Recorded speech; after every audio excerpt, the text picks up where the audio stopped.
তুমি তো মজা করলা, আর আমি ভাবতাম তুমি আমায় ভালোবাসতা।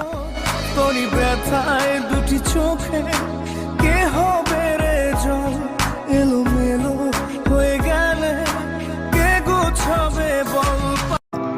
এত এত ভালোবাসার পরও যার প্রিয় মানুষ হতে পারি নাই, তাকে কৃতজ্ঞতা জানাই।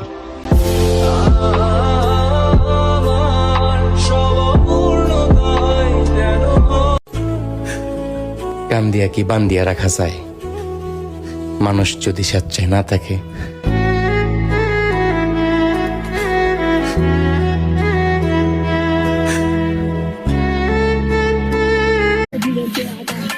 এখন আর কেউ চলে গেলে কষ্ট লাগে না, কারণ আমি বুঝা গেছি যা যাইবো তার থেকে ভালো কিছুই আইবো।